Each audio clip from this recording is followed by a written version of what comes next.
Alô, pessoal. É, Estamos fazendo aqui uma nova transmissão aqui no. Vamos ver se agora vai dar certo.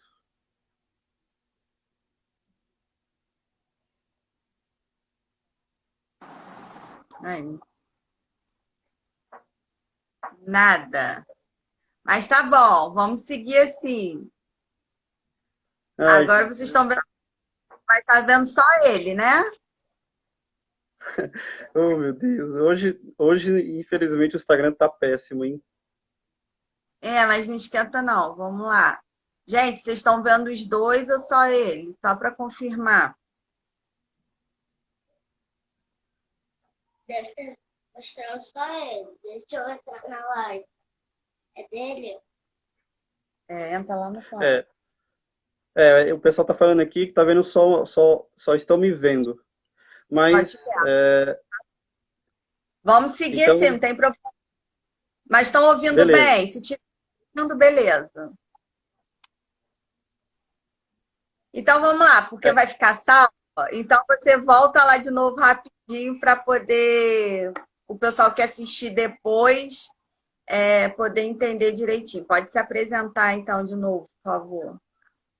perfeito. Então, boa noite a todos, sejam todos muito bem-vindos. Meu nome é Augusto, sou portador de ictiose e eu estava falando que eu iniciei o tratamento no Hospital das Clínicas, né, que é o maior hospital de referência, e que a partir daí eu comecei a ter uma melhor qualidade de vida. Né? Eu acompanho com a doutora Luciana e com a doutora Zilda, que são médicas que cuidam da ictiose. E a partir daí eu comecei a ter uma qualidade de vida depois que eu comecei a tomar o Neltigazon, mais conhecido como o acitretina, né? Na época eu comecei com 10 miligramas e que hoje eu tomo 25 por causa da gravidade da ictiose. Então, como a minha ictiose ela é forte, ela é do tipo mais forte, então foi necessário uma dosagem maior para poder ter o melhoramento da pele, né? Então, você pode ver que ainda assim, vocês podem ver que é bastante visível, né? A pele ainda Sim. está um pouco ressecada, mas evoluiu bastante, porque quando eu era pequeno, eu tinha aquele probleminha que geralmente boa parte das crianças tem, que é o ectrópio, que é a versão da pálpebra dos olhos, né? São voltadas para fora e que com o tempo vai melhorando conforme você vai fazendo massagem, você Sim. vai usando colírio.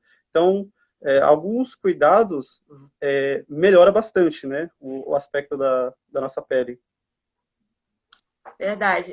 Você não precisou fazer a cirurgia de correção, não, né? Não, não.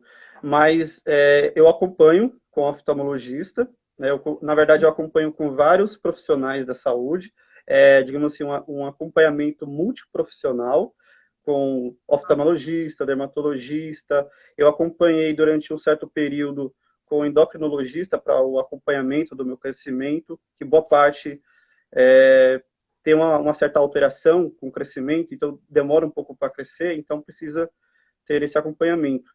E até os meus 3 anos de idade, eu não andava. 3 a 4 anos de idade eu não andava.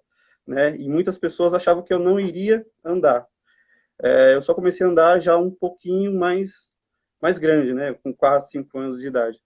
Devido a não ter força nas pernas. E eu tinha muitas feridas nas juntas. Então isso não me possibilitava de estirar as pernas. Tá. Então isso realmente provocava bastante, né? A pele era muito ressecada. Então, de maneira que as pernas, ela tinha uma camada muito grossa. E é interessante que as ictiose, elas têm realmente característica diferente. Então, tem umas que Sim. são mais leve, outras são de aspecto mais grosso, com a pele mais escura, como vocês podem ver, ó. Então, existe uma diferença muito grande, né? E são milhões de genodermatose. Hoje nós falamos que são doenças genodermatose, que é o que associa vários outros tipos de ictiose, como ictiose lamelar, Alerquim, a ictiose congênita, a vulgar. São milhões que a gente não faz ideia, mas que estão aí e que são muito pouco divulgadas, não é verdade? Verdade. É porque assim, também cada indivíduo acaba apresentando de uma forma bem peculiar, né, para cada um. Porque assim, Sim, mesmo dentro, por exemplo, da ictiose lamelar, que é o que a gente, pelo menos aqui eu mais conheço de casos, mesmo assim tem o grau de um para o outro, a história é a mesma, muitos pontos, né, são os mesmos, assim, a gente se identifica, vamos dizer assim, com muitos relatos, mas tem sempre uma diferença e outra, porque, por exemplo, Bia não teve essa questão do andar, ela andou com 10 meses, né? Ela uhum, não essa questão. Então, assim, e também apresenta outras coisas, né? Então, é uma questão. Deixa eu te perguntar uma coisa: esse tratamento, esse acompanhamento multidisciplinar que você falou, você consegue todo ele lá no Hospital das Clínicas? sim. Todos eles são fornecidos pelo próprio ambulatório, além dos medicamentos também, né? Então, todos os medicamentos disponíveis eu recebo no ambulatório e eu recebo em casa, né? Então, devido a essa pandemia, agora que se intensificou mais. Ó, apareceu sua imagem. Ai, que bom! Pronto. Graças a Deus. Então, né? Devido à pandemia, o medicamento está sendo recebido em casa, inclusive a consulta foram todas remarcadas. Oi, Bia! Então todas as consultas foram remarcadas, né? Então a doutora Luciana falou que não precisa se preocupar, posso ficar tranquilo. Assim que tiver tudo normalizado, a gente vai retornar às nossas consultas. Então, eu recebo todos os medicamentos em casa, graças a Deus. E sou acompanhado por diversos dermatologistas. E deixa eu te perguntar, e qual além da Travou? citretina, qual o você usa? Que eles passam Oi? lá? O hidratante, óleo, o que mais você usa? Os hidratantes que eu uso com mais frequência são o Cold Cream, né, que é o mais popular, a ureia 10% e o creme Laneige. São os mais populares e eficazes para o tipo de ictiose. E o interessante é que nem todos se dão bem com esse medicamento, com esse hidratante. Porque a própria ureia, por exemplo, ela provoca uma certa ardência, uma aderência na pele, né? Então, Beatriz isso acontece. escorre de ureia que você não tem noção. É assim, me deixa lá em cima do estresse passar a ureia nela. Ela já usou durante muito tempo. Aquele creme que tem um cheiro ruim que você não gosta. Ela fala que tem cheiro ruim. E olha que quando fazia a fórmula, eu vivia pedindo na farmácia para colocar um neutralizador de odores. Cada mês era diferente para poder tentar amenizar. Mas ela detesta a ureia. Detesta. Como agora a citritina está dando uma resposta muito positiva, eu suspendi a ureia por um tempo, entendeu? Porque só a citretina está dando conta de fazer a remoção da pele mais escura, entendeu? Mas tem Uhum. gente que Esse aqui não. que está no fundo é meu irmão. Opa, Ah, não. Aparece aqui para eles te conhecer. Esse aqui é meu irmão, Francisco. O nome dela. É Tânia. Foi no. Oi, olá, Tânia. tudo bom? Tudo? Você quer? Esse Tchau para aqui é o meu ele. irmão mais velho. Esse é o meu irmão mais velho, né? Que Ah, tá aí comigo e que me ajuda também, né? Graças a Deus. bom. Então, mas aí voltando, aí você usa a ureia e esses hidratantes. E na cabeça, E Augusto? na cabeça eu uso o óleo mineral. Já ouviu falar? Sim, sim, já usei nela. E shampoo, você usa algum específico?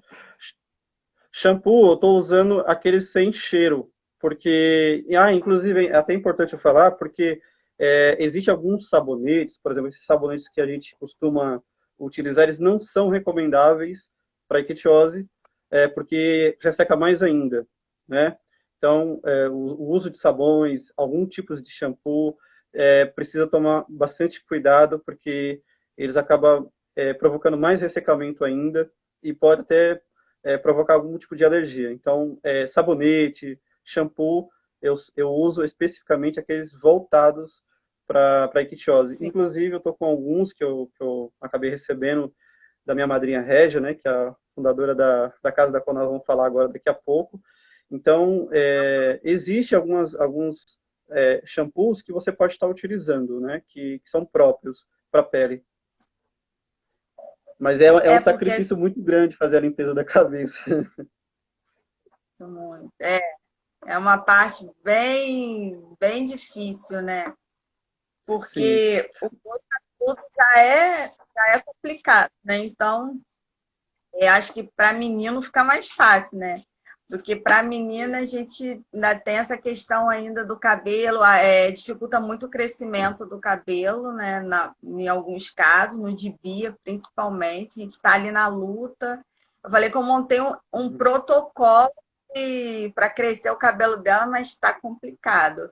Uso óleo de coco, óleo de amêndoa, óleo mineral, vou trocando, vou tentando. Tem hora que dá, eu vejo que vai, daqui a pouco míngua de novo, sabe? É complicado. Mas vamos voltar um pouquinho lá na sua infância. Então, assim, você demorou a andar, e como foi depois disso? Quando você começou a andar, sua introdução na escola, como que foi? No começo, eu sempre fui uma criança muito interativa, né? Sempre fui muito comunicativo com todo mundo, só que eu vivia no meu ambiente familiar, ou seja, eu não tinha contato com outras pessoas além da minha família, né? Dos meus tios, avós. Então, assim, eu sempre fui muito comunicativo. Então, quando eu comecei a andar, eu comecei a fazer aquilo que toda criança gostaria de fazer, que é se divertir, né? Então, eu tive uma infância bastante maravilhosa, né, digamos assim, tive uma vida, uma infância bastante extraordinária, mas no começo, quando eu fui para a escola, eu entrei na escola um pouco tarde, eu não fiz aquilo que nós conhecemos hoje como creche, né, eu não entrei, eu já entrei direto para a escola mesmo, mas no começo foi bastante difícil, porque naquela época as pessoas não conheciam e os profissionais da educação também não estavam cientes do que se tratava. Então, houve uma certa rejeição durante um certo período. Então, houve uma estratégia da minha mãe, por parte dela, de fazer uma carta por escrito explicando do que se tratava, né? E foi levado, então, para a escola, onde eu fui apresentado novamente para os responsáveis da educação, e a partir daí houve então uma apresentação do novo coleguinha, né, no caso se tratava de mim, e foi explicada que não tem problema nenhum, que pode ter o contato normal com as pessoas, né, pode abraçar, beijar, não há problema nenhum. E depois desse evento, ainda assim havia algumas brincadeiras, coisas do tipo. Eu sempre fui uma pessoa que não fui de contestar, ou seja, eu nunca fui de agredir a pessoa verbalmente ou fisicamente, muito pelo contrário, sempre fui na minha. Eu sempre tive uma posição de falar, poxa, eu vou sentar no fundo, porque lá ninguém vai mexer comigo, não vou chamar atenção, o que foi totalmente ao contrário, porque eu era a pessoa que mais chamava atenção no meio dos colegas. Então, não tinha como eu não ser percebido. Mas eu sempre fiquei no meu cantinho, prestando atenção no que o professor estava falando, e, de alguma forma, sempre fui muito observador também, né? Isso foi muito importante para o meu desenvolvimento em classe, porque eu sempre observava os colegas em volta para entender, para poder analisar por que eles me olhavam dessa forma, né? E no fundo eu sabia que se tratava em relação à minha aparência. Então eu sempre fui muito observador. Houve um certo período da classe que eu comecei a notar que eles tinham uma baixa renda escolar, em questão de meta de nota, em algumas matérias, por exemplo, a matéria de arte. Todo mundo, todo aluno, ele é bom em alguma coisa, em português, matemática, química, mas em matéria de arte eu vi que essas pessoas tinham uma certa dificuldade. E olha que coisa interessante, porque eu usei isso como uma forma de me aproximar deles. Então, como eu sempre desenhei, eu acho que boa parte de vocês viram grandes trabalhos de desenho, eu usei isso como uma forma de me aproximar. Então, eu comecei a ajudar essas pessoas, os colegas, né? De maneira que a gente, pouco a pouco, foi deixando as diferenças de lado e se tornando realmente grandes amigos, né? E eu me apeguei muito aos professores, né? Meus professores sempre foram uma fonte de apoio, né? Uma forma que eu tive de me assegurar a eles como forma de não sofrer tanto.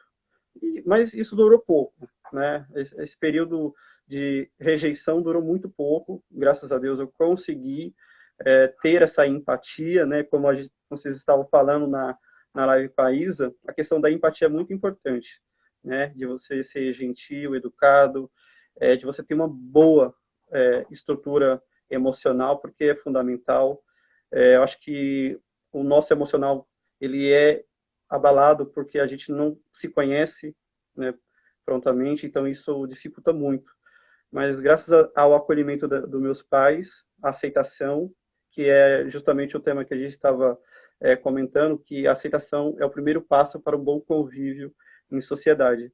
Então, quando nós nos conhecemos, quando nós vamos em busca do autoconhecimento, nós começamos a compreender que aquilo é algo que faz parte da nossa condição humana. A doença é algo que faz parte de nós, né?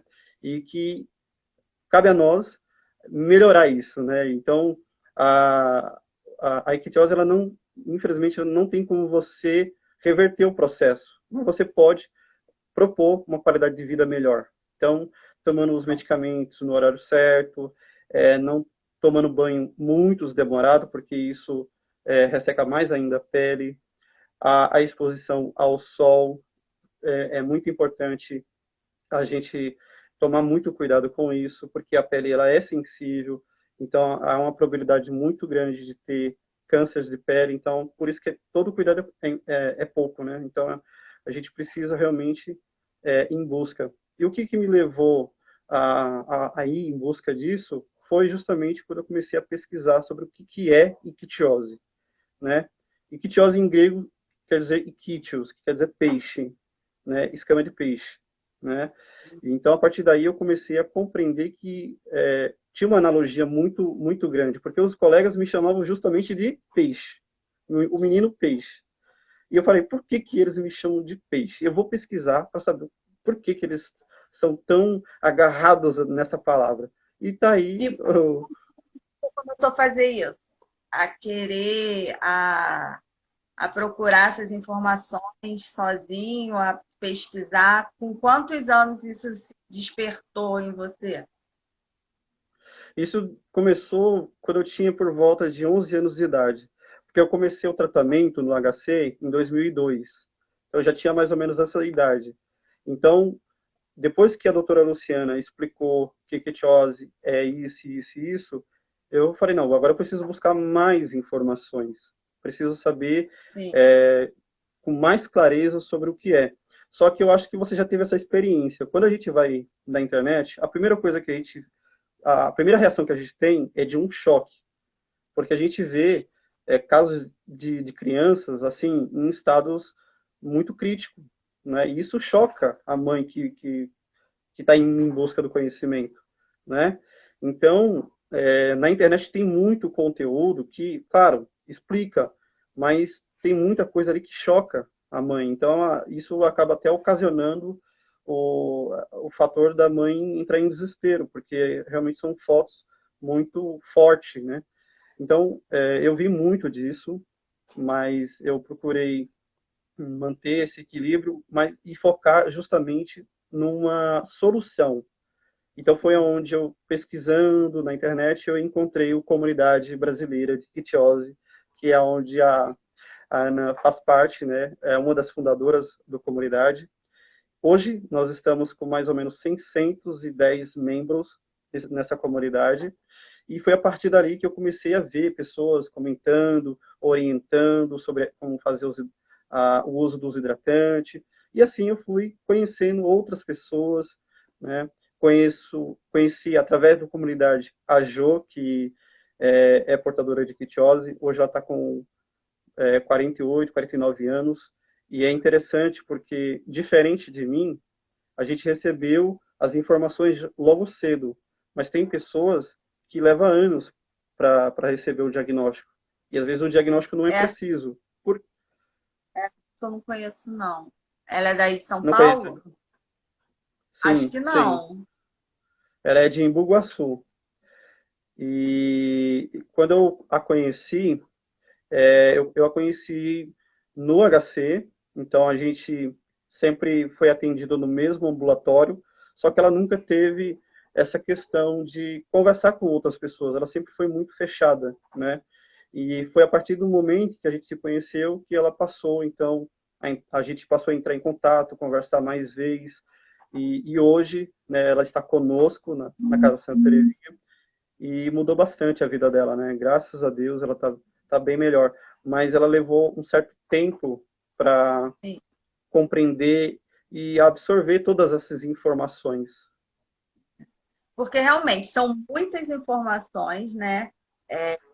Que recebe e você fica assim, eu acho que a gente como família já fica, você falando das fotos, eu lembro que quando Bia nasceu, eu só fui saber no outro dia, e na hora eles só deram para o meu marido e para o meu irmão, né, e duas amigas. Meu irmão chegou em casa, ele foi, né, pesquisar, porque a gente não conhecia, e ele ficou assim, aterrorizado. Essa acho que foi a palavra certa, né? Acho que ele nem dormiu naquela noite de tão assustado, porque ele achou que Bia tinha nascido daquela forma como ele tinha visto as fotos na internet. Então, assim, é muita informação, né? Realmente. Aí uma prima minha, Roberta, que pesquisando também foi que achou a comunidade e que falou, primeiro foi com a Gisele, lá de Londrina, e a Gisele que foi assim um anjo nas nossas vidas, porque ela começou a passar as informações primeiro para minha prima, porque eu não tinha condições, né, naqueles primeiros dias emocionais de cuidar disso. E ali que a gente foi começando a ver tudo, né, a absorver cada informação, mas realmente é muita coisa. Fala um pouquinho então agora da casa Santa Terezinha.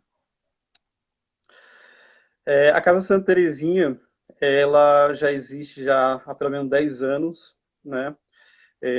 Foi idealizado pela própria doutora Regia Patriota, que não é minha médica pessoal, mas que trabalha no mesmo ambulatório, e que ela resolveu, ela fez um curso de fotografia, né? E ela tinha que apresentar um curso, na verdade ela tinha que apresentar um trabalho de fotografia de coisas diferentes, né? E uma delas foi genodermatose, né? Então ela pegou algumas crianças que têm problemas de pele e começou a fazer exposições chamado Além da Pele, a beleza da alma e da família, né? Que foi idealizado por ela, foi idealizado por ela, e a partir daí, então, ela resolveu criar uma instituição que pudesse acolher essas crianças, que pudessem acolher não só as crianças, mas as famílias, poder disseminar mais informações sobre essa genodermatose e também para o combate ao preconceito. O Instituto foi fundado em 2013 e teve uma exposição, um projeto que foi de 2013 a 2016. No final de 2017, teve a filmagem, né, do Além da Pele, que é um vídeo que está circulando hoje o mundo inteiro. E a partir desse vídeo, nós ganhamos uma grande visibilidade das pessoas. Então, muitas pessoas começaram a conhecer mais a respeito. Durante esses 5, 10 anos que a gente ficou divulgando, a gente não tinha um instituto físico, a gente só tinha o projeto mesmo, e a gente divulgando na Assembleia Legislativa, eu participei de congressos na SBD, que é a Sociedade Brasileira de Dermatologia, teve inúmeros eventos que a gente participou com muita dificuldade, e graças a Deus a gente conseguiu, no dia 1º de outubro, agora de 2018, a gente conseguiu, então, inaugurar a casa aqui em São Paulo, em Higienópolis. Fica próximo da Paróquia Santa Terezinha, que é uma paróquia que nós temos aqui em São Paulo. E, a partir daí, a gente começou, então, a implantar projetos de inclusão social, né? Então, é onde vai ser oferecido a parte de assistência social, psicóloga, terapeutas, nutricionista, vários profissionais da saúde que irão acolher essas pessoas. E eu conheci esse projeto através da doutora Luciana, que me ligou, falando que tinha um projeto sendo feito e que precisava de alguém que pudesse fazer parte, que pudesse representar. Então, digamos que eu fiquei como o representante dos portadores de quitiose, né? Então, a partir daí, a gente começou esse longo trabalho de divulgação, falando sobre esse projeto, porque é importante a gente poder ter uma instituição que possa realmente acolher, né? Existe uma ação muito grande para os portadores de epidermólise bulhosa, né? Que é a Delba Brasil, né? Que é uma instituição, então eles já estão bem mais centralizados, estão sendo divulgados com bastante intensidade, mas a ictiose ainda está um pouco oculta, não é? Então, nós estamos fazendo esse trabalho intenso para que a ictiose também seja conhecida. Só para você ter uma ideia, a Casa Santa Terezinha acolhe 4 tipos de genodermatose. Entre elas estão a ictiose, a epidermólise bulhosa, a xeroderma pigmentoso e a displasia ectodérmica. Todas são de origem genética muito rara e que são muito pouco divulgadas. Então, essa casa ela tem essa finalidade de acolher todos eles, todas elas, sabe? Para que não fique uma coisa meio que repartida, mas uma coisa única, né? Num lugar. Então, nós já estamos... Oi? A capacidade. Qual é a capacidade de lá, de acolhimento hoje? De quantas pessoas a gente está falando? Hoje nós temos, em média, 35 atendidos na casa. Inclusive, se não me engano, eu acho que tem uma atendida que é do Rio de Janeiro, né? Que mora no Rio, mas que vem para São Paulo, e ela participa dos eventos, das atividades. Então, nós temos atendidos de Taubaté, mas é uma instituição que ela é mais regional aqui em São Paulo. Então, pessoas que moram em São Paulo e que têm os atendimentos, por exemplo, pacientes que são atendidos no HC serão direcionados para casa, né? Porque, assim, o ambulatório, eles não têm suporte para assistente social.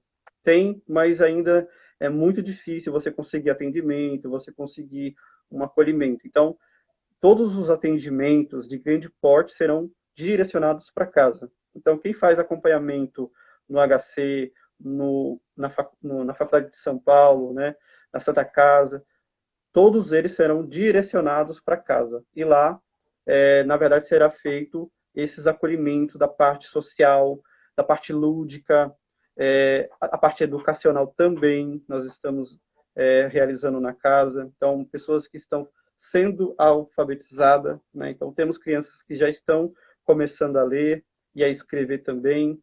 Então, é um trabalho maravilhoso. É um trabalho que está mudando a vida de muitas pessoas, né? Com certeza. E isso é sem custo, né? Isso, sem custo nenhum. A pessoa, ela faz o cadastro com a Marisa, e a Marisa pega todos os dados direitinho, bonitinho, e lá essa pessoa, ela passa a ser atendida de forma gratuita, sem nenhum custo. E lá é só os atendimentos, claro que não é só, porque já é o muito bom, mas eu falo em relação à medicação. Fornece também algum tipo de medicação, de cremes, alguma coisa, ou só os atendimentos? A parte administrativa de medicamento, na verdade, é feita pelo médico profissional que está acompanhando. A casa ela terá a finalidade de orientação. Então, Sim, nós temos uma sala de enfermagem onde tem um boneco que será um exemplo de como fazer a manipulação do atendimento, do curativo. Por exemplo, os portadores de epidermose bolhosa que precisa fazer curativo serão orientados como fazer a retirada dos curativos sem que haja tantos traumas, né? Porque é muito sensível. Então, vai ter um centro onde haverá ministrado um curso de como fazer o curativo e de como fazer a hidratação também, porque precisa ser bem administrado. muito legal. Na casa tem uma banheira, que é uma hidromassagem extremamente grande, justamente para que a criança fique submersa nessa banheira, para que facilite também a remoção, para que ela não sofra tanto. Porque nós sabemos que a criança que tem epidermose bolhosa, ela sofre muitas dores, né? E à medida que você vai removendo, vai estourando bolha, e aquilo gera um sofrimento muito grande. Então, a casa ela foi planejada justamente para isso. Entendi. Nossa, muito legal, muito bom. O que me deixa assim, muito triste, para falar a verdade, é a questão a falta de divulgação, né? Assim, a falta de ajuda da divulgação, porque é um projeto tão maravilhoso, né? Assim, por mais que vocês se esforcem em divulgar e falar, mas não consegue atingir, né, o que a gente gostaria que atingisse. Então, assim, é muito ruim isso, porque assim, o projeto para ele crescer, né, ele precisa, né, de divulgação, porque ele vai levar pacientes, ele vai levar colaboradores, né? Isso tudo, Uhum, mas a divulgação e é o que a gente tem falado aqui, né? A gente precisa falar mais, porque as outras comunidades de outras doenças estão conseguindo visibilidade, estão conseguindo ajuda. E a gente também precisa disso, né? Precisa dessa ajuda, mas eu acho que para essa uhum, ajuda vir tem visibilidade. E é muito bom, né?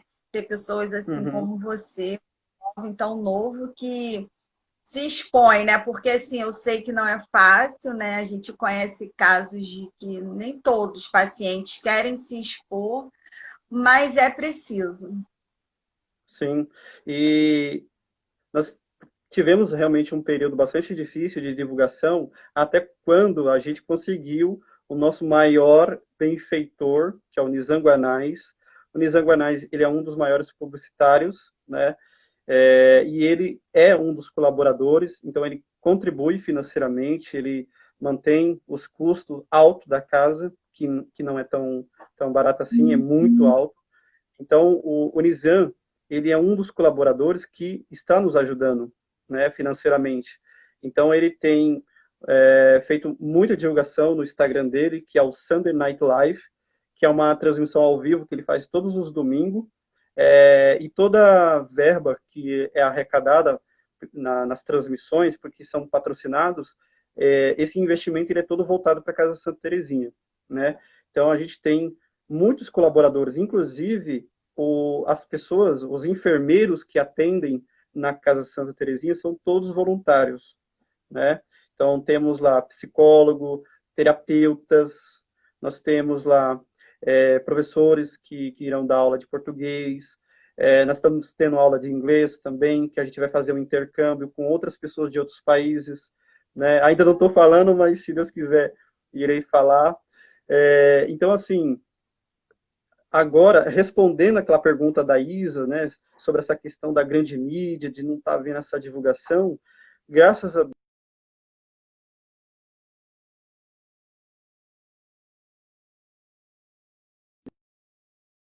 uma boa continuar trabalhando mais ainda, mais intensamente, para a gente conseguir, então, ajudar inúmeras pessoas. Então, essa casa, ela tem como finalidade ajudar inúmeras pessoas que serão acolhidas nessa casa, né? Então, a gente está muito feliz com isso. É um desafio muito grande, mas a gente está correndo atrás e, se Deus quiser, a gente vai ser reconhecido, a gente vai inibir esse preconceito. E eu acho que o mais importante também é a gente saber a respeito de quem nós somos, para que a gente possa, então... Porque eu acho que as críticas das pessoas são constantes, e isso afeta a nossa vida, né? O olhar diferente da pessoa, de certa forma, incomoda, né?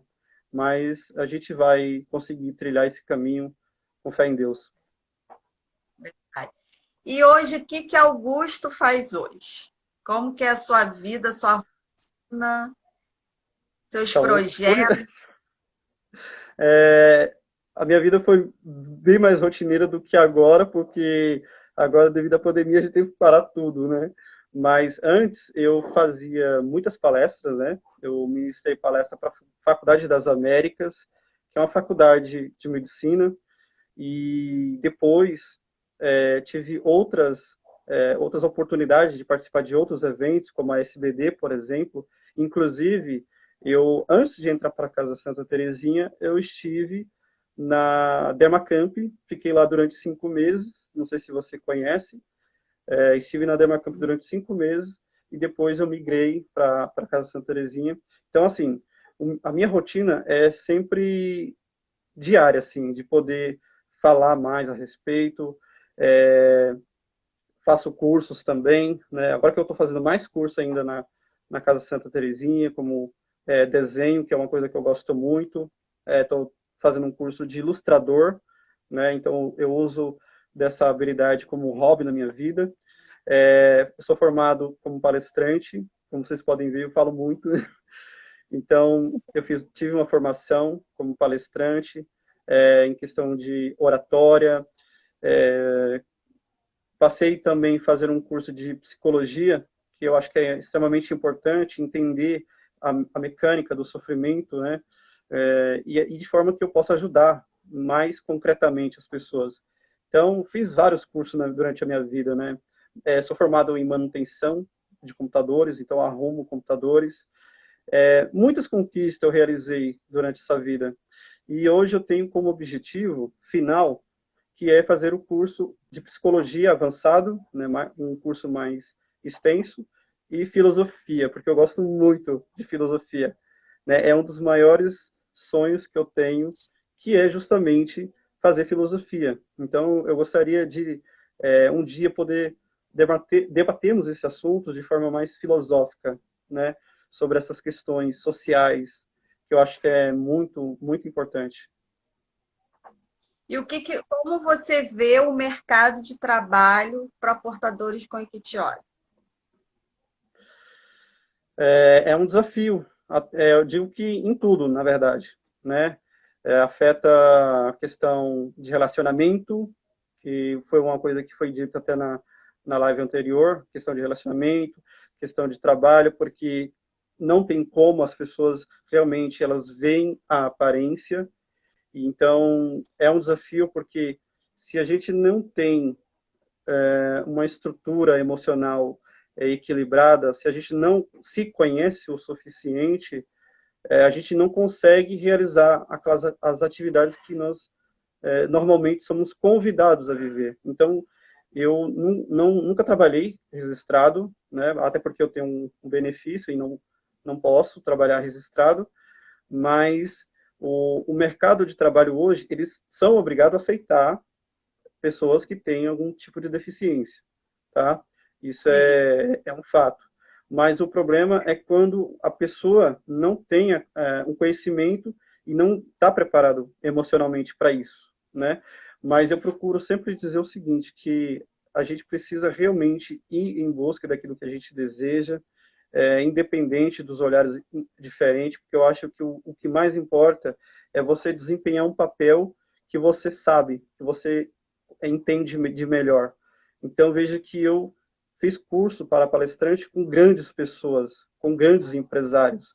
Eu estive diante de pessoas que atua na advocacia, na parte jurídica, né? Eu tive com essas pessoas e eu vi que eu aprendi com elas, né? Que muitas vezes a gente tem esse olhar preconceituoso contra nós mesmos.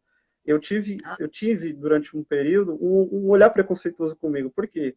Porque eu aderia às opiniões das pessoas. Eu dava mais importância pelo que as pessoas achavam ao meu respeito e deixava de lado aquilo que era a minha essência, né? Aquilo que minha mãe sempre dizia, meu filho, você é uma criança como qualquer outra, normal. A única coisa que te diferencia é só a pele, mas a questão da intelectualidade é normal. Você pode ver que o nosso intelecto, ele não afeta em nada, né? Então nós conseguimos ter um bom rendimento, mas é um desafio, mas a gente não pode desistir, mas persistir sempre. É verdade. E questão de relacionamento.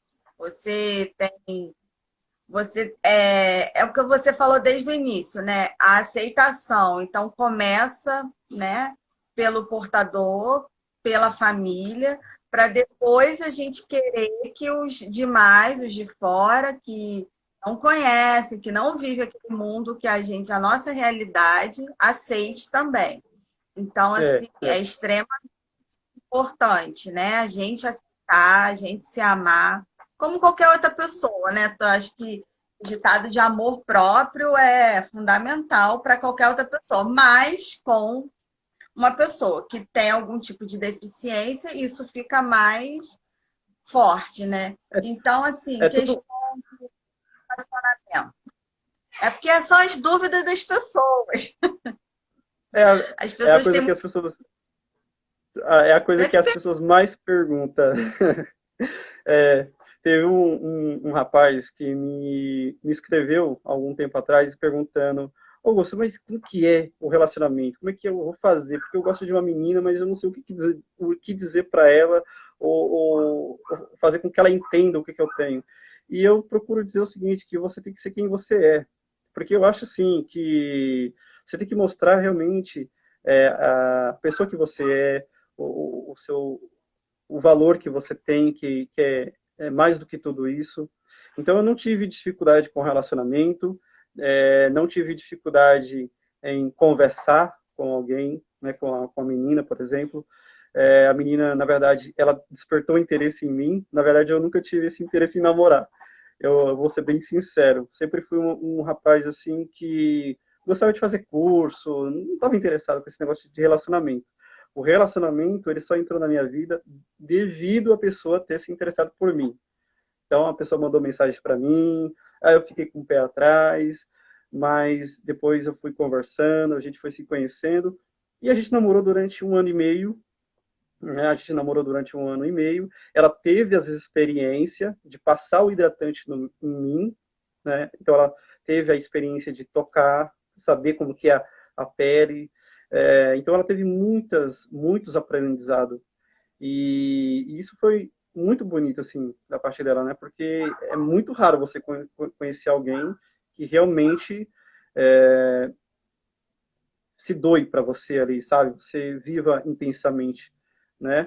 Então foram 1 ano e meio, infelizmente não deu certo, então eu tô seguindo solteiro, mas aprendi muito, por quê? Porque eu tirei aquele paradigma de achar que eu nunca iria namorar, aquela coisa toda, né? Então aquilo foi descartado da minha vida, de maneira que hoje eu me relaciono de forma bastante sadia, sem nenhum problema. Os complexos de rejeição, eles somem, né, com o tempo, então você vai se conhecendo cada vez mais, né? e aprendendo, né? Sim, sim. E fala sobre o seu livro. Esse é o ponto mais importante, porque, na verdade, o que acontece? Eu acredito que não exista algum autor que tenha escrito um livro sobre ictiose, sobre uma biografia, digamos assim. Então, na verdade, eu estou reunindo um compilado com outras pessoas. Então, eu estou fazendo um livro que fala sobre a minha história de vida, um pouco daquilo que eu falei aqui, e eu preferi também falar sobre a Vanessa, que é uma outra pessoa que também eu conheci na casa, e a Jo, para falar da distinção de cada uma, porque mesmo que seja a mesma patologia, as vidas são diferentes. A forma de lidar com o sofrimento, ela é diferenciada, entende? Então, cada um reage de maneira diferente. Então, o que me motivou a escrever esse livro foi justamente explicar para as pessoas que existe uma diferença muito grande. Então, pode variar o tipo de pele de cada um, uns são mais fortes em relação ao preconceito, outros não, são mais sensíveis. Então, são coisas que eu vou expressar no livro. Então, eu vou contando. E é um livro que é interessante, porque ele vai ter um diálogo com o leitor. Então, à medida que o leitor for lendo, é como se eu estivesse falando com ele. Então, ele vai ver, vai ter algumas orientações, que eu acho que é extremamente importante, principalmente na questão do hidratante, a questão da vida escolar. Então, eu vou fazer a narrativa daquilo que eu estava falando agora, né, mais amplamente, né, com mais detalhe. Então, assim, esse livro, ele é justamente para poder responder as perguntas das pessoas que me fizeram ao longo desses anos.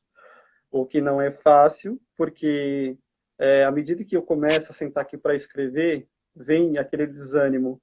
Eu fico, meu Deus, e agora? O que eu vou... Será que as pessoas vão gostar desse livro? Será que as pessoas vão entender aquilo que eu estou tentando expressar?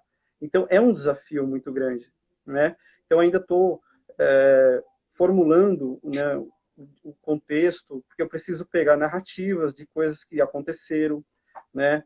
Eu tenho que pegar depoimento de pessoas sobre o passado, que não é fácil, porque você vai mexer com o passado, vai mexer com algum sofrimento, né? No meu caso, nem tanto, mas eu digo nas outras pessoas, né? Então, é um livro que ele é digamos assim, que vai orientar as pessoas, que vai responder algumas perguntas e eu vou explicar o que é ictiose. Então, quais são as características, quais são as manifestações, por que isso acontece, né? Por exemplo, todo mundo fala que é uma doença rara, então eu vou explicar, mas o que quer dizer a palavra raridade, né? O contexto dela. Então eu vou fazendo essa narrativa para que a pessoa vá compreendendo, ela vá absorvendo essas informações de maneira que ela vai ficando mais tranquila, né? É um livro que ele é direcionado para os portadores, mas também para um público em geral, mas principalmente as pessoas que têm a patologia, principalmente os pais, né, que estão lidando com essa situação agora. Eu tenho certeza que a partir do momento que elas lerem o livro, elas vão se sentir mais confiantes, né? E eu falo também da importância da educação dos filhos, né, que você é um exemplo disso, de ter esse diálogo com a Bia, porque é importante. Eu vi uma foto dela, eu vi um vídeo dela desfilando. Eu acho que é muito importante você impulsionar isso para que ela, sabe, consiga realizar seu sonho. Então, no livro, ele está falando justamente isso que vocês estão fazendo agora, sabe, que vocês estão fazendo na prática. Então, esse livro se deu muito sobre a questão da escutatória. Então, eu procuro ouvir o que as pessoas estão falando, quais são suas dúvidas, quais são os seus anseios, para que, assim, a gente vá, então, respondendo, né? E são muitas questões. No próprio comunidade, são milhares de questões, principalmente em questão de hidratante. Então, esse livro vai ajudar e muito essas pessoas, de maneira que elas vão ficar mais leve, digamos assim. E está em que fase o livro? Falta muito? Você tem alguma previsão, alguma expectativa de quando vai ficar pronto? Olha, previsão eu não tenho ainda, porque é um trabalho minucioso, que precisa de muita atenção, né? Porque eu vou pegar fontes que realmente são fontes confiáveis sobre determinados assuntos mais complexos. Algumas pessoas irão compor esse livro, então vai ter a Vanessa, vai ter a Jo, vai ter um psicólogo que está acompanhando, ou melhor, uma psicóloga que está me acompanhando, vai ter um depoimento de uma médica que irá fazer o corpo desse texto, e tem também que está nos acompanhando aqui a Marisa. A Marisa, ela é a coordenadora da casa, então ela está acompanhando a gente, ela está acompanhando a nossa live, né? Um beijo para ela. Então ela irá também falar um pouco, ela vai comentar um pouco sobre esse livro. Então são pessoas que estão me ajudando a compor esse livro. Então um livro que tem contação de história de pessoas que vivem essa realidade. Então eu vou pegar um compilado de passado e o presente, como elas receberam o diagnóstico e como que elas estão hoje, né? O que elas estão fazendo hoje. Então vai ter muita coisa.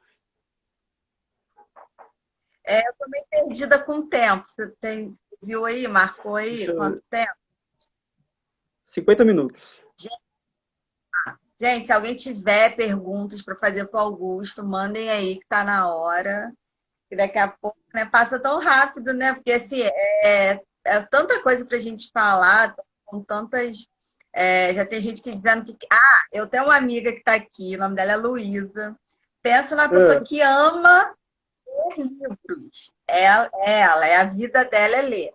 E ela já está aqui dizendo que ela já quer ler seu livro. Já tem uma leitora aqui aguardando o seu livro. Essa questão de pedir para depois, quando você tiver um tempo, você colocar,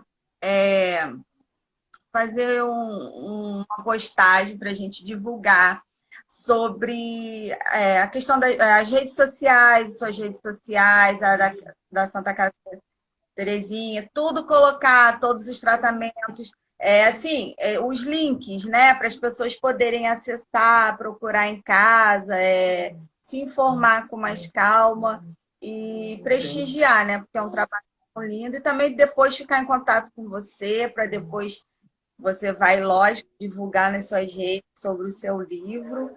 E aí eu queria que você fizesse, depois você colocasse, me mandasse também, para a gente poder divulgar. Porque às vezes a gente vai falando, né? As pessoas não tem como ver nessa hora. Essa questão do hidratante, eu vou voltar nela, porque assim, são muitas dúvidas realmente das pessoas, rapidinho. Eu vou dizer que hidratante é complicado em relação a cada pele, né, se dá melhor uma hidratação. A questão do custo, né? É um custo bem alto de hidratação. Eu falo assim, que as pessoas têm que ir testando, aí você tem que ver o que cabe no seu bolso, o que você consegue manter. E às vezes também a questão assim, ele pode ser um creme mais caro, mas que vai manter uma hidratação por mais tempo, então você vai usar menos, né? Tem muito isso também. Mas assim, para quem está ouvindo, Bia, ela usa o Tafil, que foi o que mais se adaptou, segurou a hidratação na pele dela, mas realmente é um custo bem alto. Aqui no Rio, eu não consigo pegar nada de hospital. Ela já fez tratamento em hospitais universitários, mas mesmo assim não dava nenhum óleo, não tinha, nunca tem. E aqui, assim, eu consigo agora pegar pela justiça, abri um processo e enfim, consigo umas 2 vezes ao ano pegar um dinheiro para comprar algumas medicações dela e tal. Ela não tem benefício, essa questão de benefício também acho que fica varia de lugar para lugar. Eu conheço só uma pessoa aqui do Rio, eu conheço que não tem o benefício, as outras não têm, entendeu? Aí umas conseguem ajuda do governo, mas assim, através de processos, outras não conseguem nada, então é muito complicado.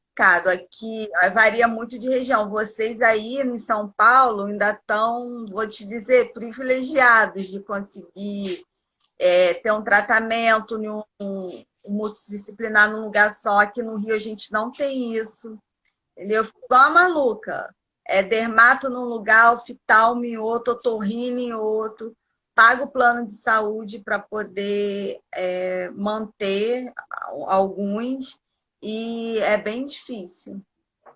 Uhum. É, se qualquer coisa a conexão cair, se a live cair, eu retorno para finalizar tudo. Exatamente, existe uma dificuldade muito grande, né, em questão de hidratante, porque nem todos têm o hidratante de forma gratuita, né? Então tem que comprar muitas vezes. E tem hidratantes que são caríssimos, né? Chegando a custar o quê? 100, 200 ou até mais, chegando a custar até R$ 1.000. Aqui a gente utiliza no próprio HC, né? O próprio HC ele tem um vínculo, né, com o Estado, porque ele é federal, então todos os hidratantes são disponíveis, mas a grande questão é que nem todos se dão com eles e muitas vezes não gosta de utilizar. Então muitas vezes é obrigado a optar por outro, Cetaphil, a glicerina. Então assim, são essas alternativas que essas pessoas têm. Então, eu acredito que deve haver políticas públicas voltadas para os portadores, não só aqui em São Paulo, mas no estado inteiro, né? No país inteiro. Então, por exemplo, Pernambuco, é uma raridade ter o acitretina. Então, eles muitas vezes entram em contato comigo para saber o que está acontecendo, como é que faz para adquirir o medicamento. Muito deles pede doação, mas, infelizmente, é até difícil para nós aqui, né, que estamos na luta, né? Então, existe essa dificuldade, essa falta de políticas públicas e de verba voltadas para essas pessoas, porque você paga o convênio e ainda não tem, então imagina aqueles que dependem do SUS, né, como que é. Então, eu acredito que deve haver políticas públicas voltadas para essas pessoas, para que elas tenham uma qualidade de vida e que esteja à disposição delas todo tipo de hidratante e todo tipo de medicamento, né? Que o médico possa receitar e a pessoa só possa ir lá e buscar, o que muitas vezes não acontece, né? Então, é um desafio muito grande. Então, tem que haver, tem que rever isso no Congresso para que haja para que eles voltem os seus olhares para isso, porque é uma dificuldade muito grande, as pessoas sofrem muito com isso, né? Então, é uma dificuldade tremenda, as pessoas passam na consulta, mas não tem o medicamento. Tem um primo meu que ele é do Tocantins, só que ele veio para São Paulo porque só aqui que tem o hidratante, senão nada feito. Só que ele tem que fazer sacrifícios diários de sair 3 dias de viagem para conseguir alguma coisa aqui. Ou a gente tem que pagar 80, 100 reais para mandar o medicamento pelo correio, porque senão nada feito. Então, assim, é um desafio muito grande, né? É uma burocracia muito grande. E nem todos, eu volto a falar, nem todos se dão bem com os hidratantes que são próprios para a ictiose. Alguns têm uma certa intolerância. O acitretina, ele afeta a parte renal do paciente. Então, muitas vezes tem que optar pelo um outro medicamento. Tem um medicamento que eu não lembro agora, mas ele é um pouco mais forte do que o acitretina, só que o meu organismo tem uma intolerância muito grande, então não tem como. Então, existe essa questão. Então, tem que haver alguma coisa que a pessoa possa realmente optar por aquilo que é mais acessível para ela e que não custe tanto. Se não houver oportunidade de ganhar gratuitamente, mas que haja um desconto para que aquela pessoa possa comprar, né, o hidratante ou o medicamento. É verdade. Eu acho assim, é o que você falou. Como ainda não existe a cura, a gente precisa pelo menos dar um tratamento digno, né? Para poder ter uma vida melhor, né? Para poder ter um bem-estar melhor. Mas essa questão financeira também é muito complicada, porque vou te falar, às vezes eu brigo, eu vou pro Face, eu saio marcando todo mundo, saio reclamando, saio pedindo, mas porque assim, olha que eu trabalho, meu marido trabalha, entendeu? E mesmo assim, você não tem condição de manter um bom tratamento para ela com o que a gente ganha, porque é muito caro. Se a gente não conseguir a ajuda pouca que a gente consegue do governo em relação às medicações dela, é inviável, mesmo com nós dois trabalhando, entendeu? Então, assim, eu fico vendo que tem pessoas que passa por muito mais dificuldade em relação a isso, porque A Lávia vai finalizar. o Brasil Vai finalizar? Ó, salva aí, Vai. hein? Salva aí, por favor. Eu vou salvar e depois eu volto para a gente finalizar a transmissão, tá?